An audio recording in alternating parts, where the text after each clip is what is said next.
Good afternoon, Bob. Good to see you as always. Two questions. Just your thoughts on how Sifu played on Sunday, the good things you could take away from that. And I have a question for the production team, but what does it mean seeing the in-stadium atmosphere, including the chants? Obviously, it's not the real thing, but what are your thoughts on how it makes you feel during a game? First, Sifu. For his first start, we thought there were a lot of really good things.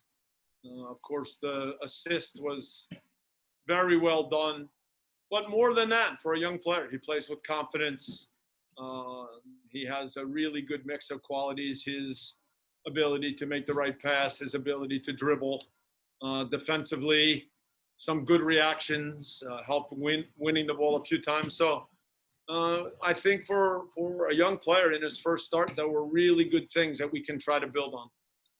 In terms of atmosphere in the stadium, we're all getting used to it. The piped-in noise in Banc of California is important for us because it's the reminder that all the fans are with us, and it's really important at the moment because we're a team that has played at a high level, and this year with the start and stop, we hit a moment in the season where now even the players, you can tell there's a little bit less confidence. I mentioned after the game the feeling when we went down 1-0 where some heads went down. And so it's important to know that the fans are there.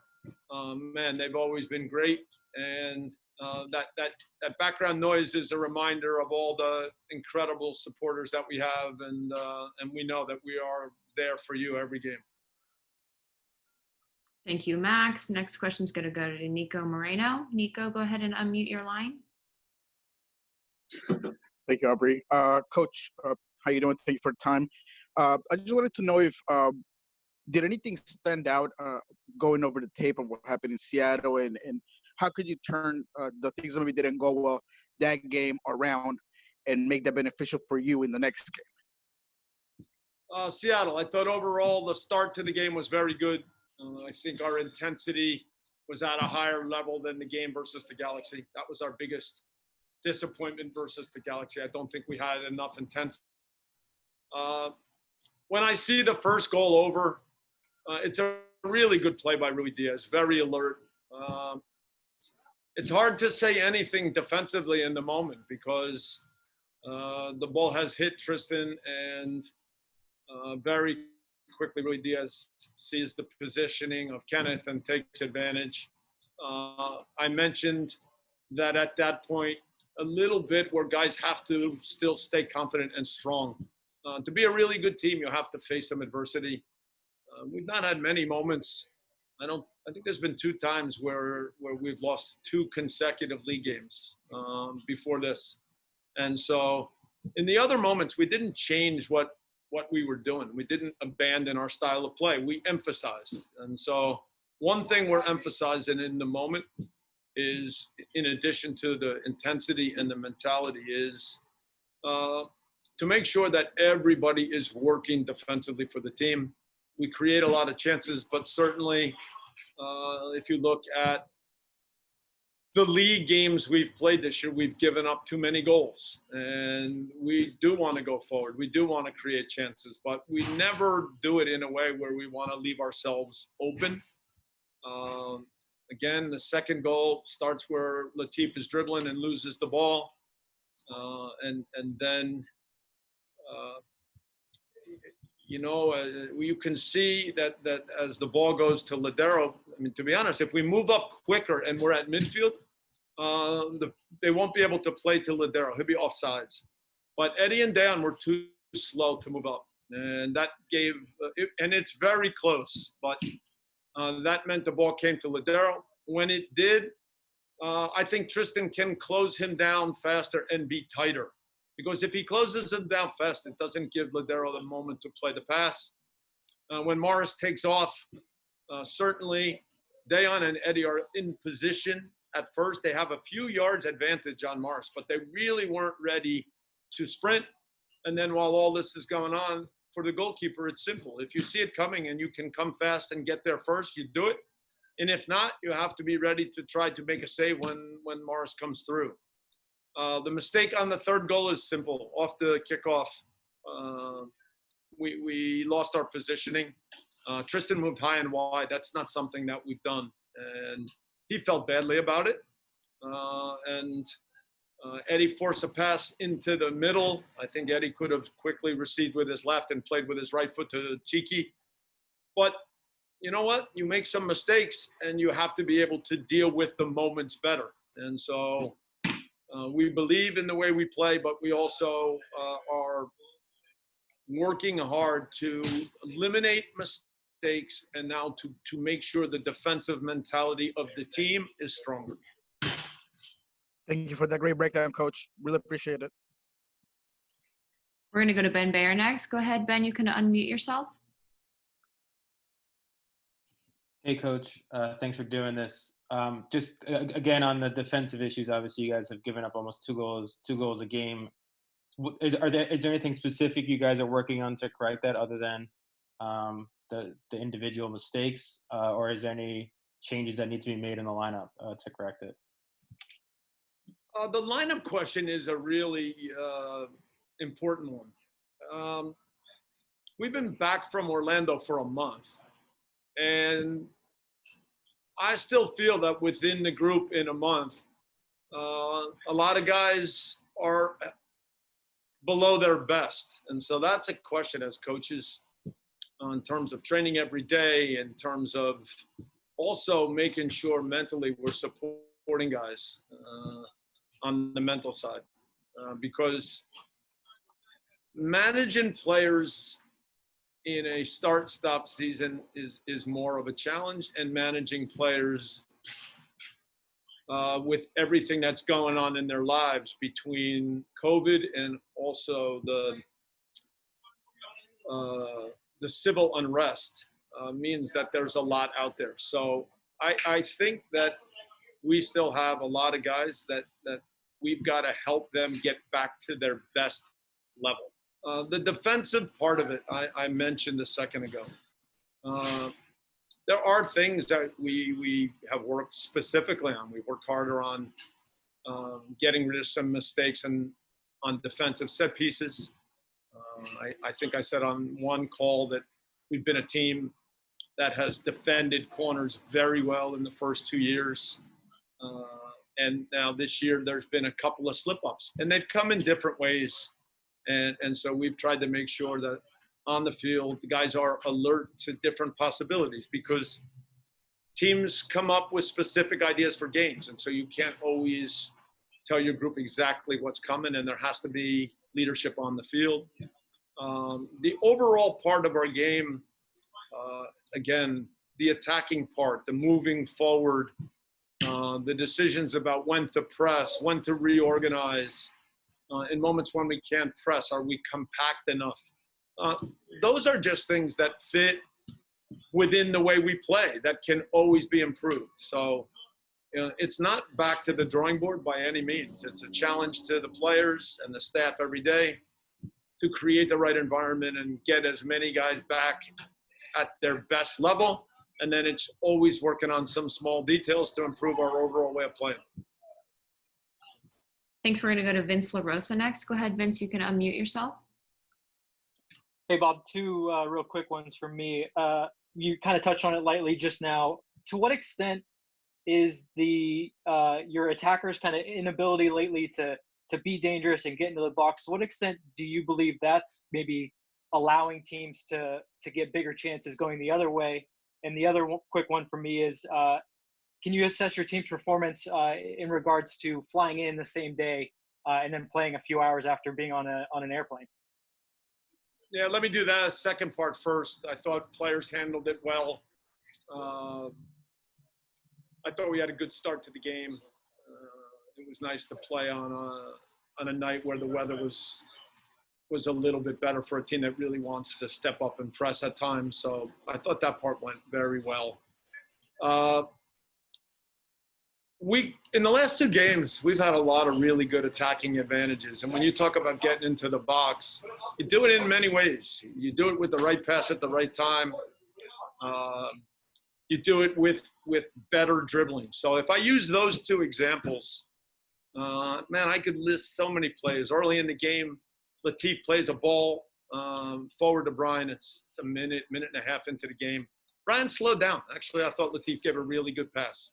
And so it's a moment that's lost. There was another one later where Brad got a ball and turned it. Brian was a little bit to his – and Brad's ability to just slip the right pass through the window, and Brian has a real chance. You know, I mentioned after the game that I don't think Brian had his best day.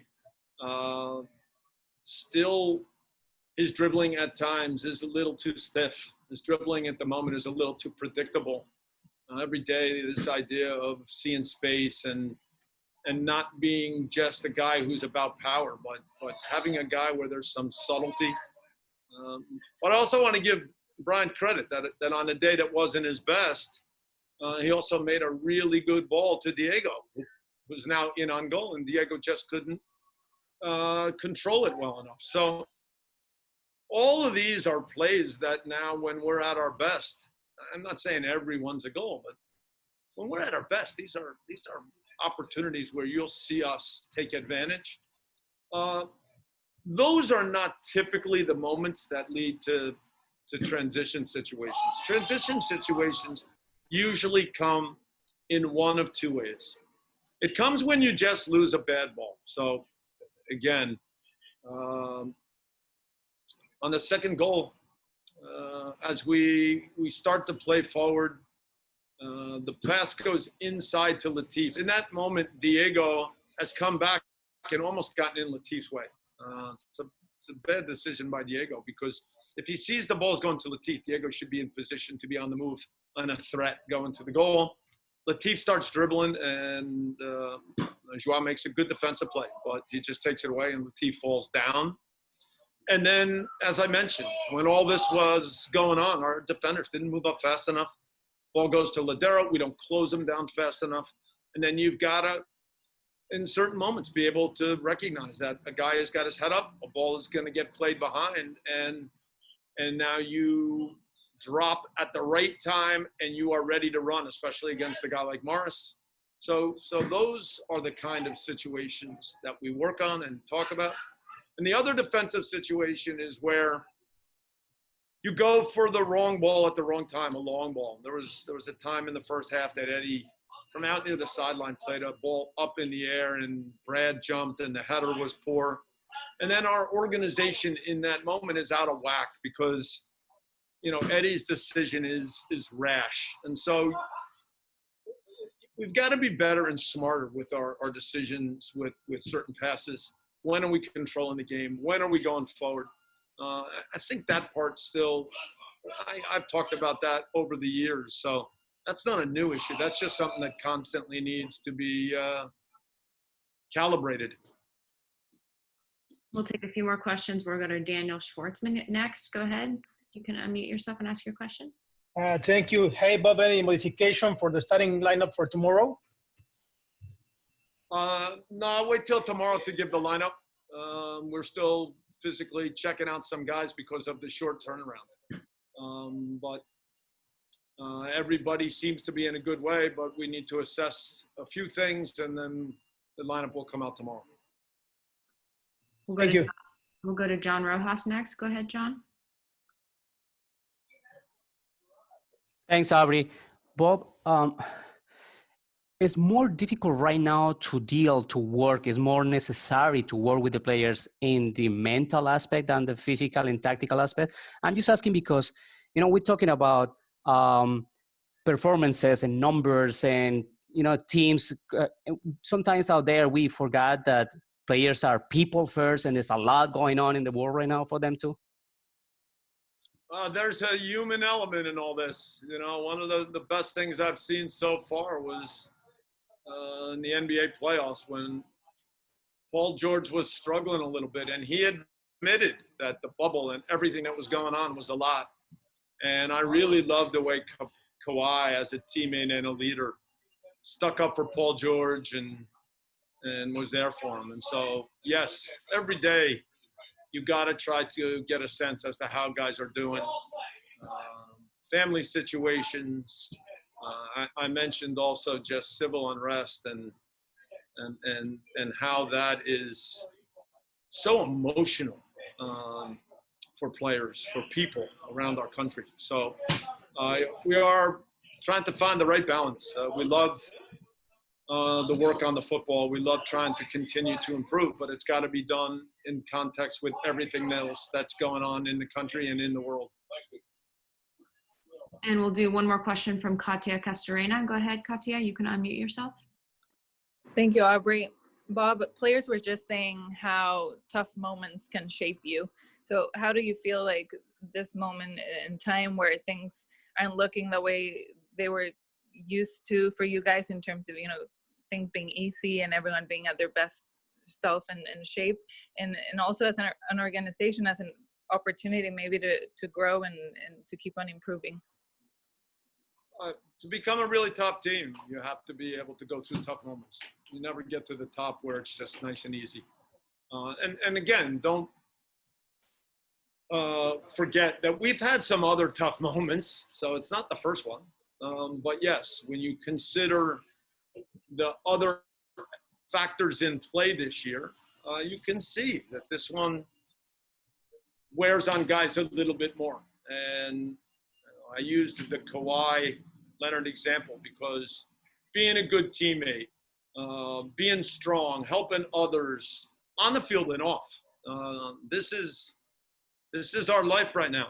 And it's important that we find ways to help each other. I got asked at the beginning by Max just what it means when we hear the crowd inside the stadium. We always thank our supporters. We know that many of our supporters during this period, dealing with COVID, dealing with everything, it's not been easy. And so the responsibility on us to go on the field and represent all of them, that's all part of what goes on around here when we talk. There's no room for looking backwards. It's as many guys as possible stepping up, growing, being stronger. Things change fast. When we came back from Orlando, as disappointed as we were, we felt that there were some really good positives. But again, somehow in a month, a lot of guys' form has dropped. And then the feeling of two games that two losses, I don't want to say bad games because they're bad in the sense that you lose. I've been specific about the things we weren't happy with, but I've seen things in both games that fit with the work we do, fit with the way we want to play. There's always a balance. I mean, in a game, when the opportunity is there to go forward, is it the right time to go forward? Is it the right time to say no and make passes? When it's time to make passes, the positional play, the quality of touches. So, the football things need work every day. You can have some success, like attacking wise in Orlando, man, we were dangerous in almost every game. But in the process, maybe things get a little out of whack. Maybe we're too anxious. So we've just got to believe in the work every day and continue to improve. And we've got to do it with an understanding of everything that's going on, where we not only help each other, but we stay connected to our family and our friends and our supporters and our city.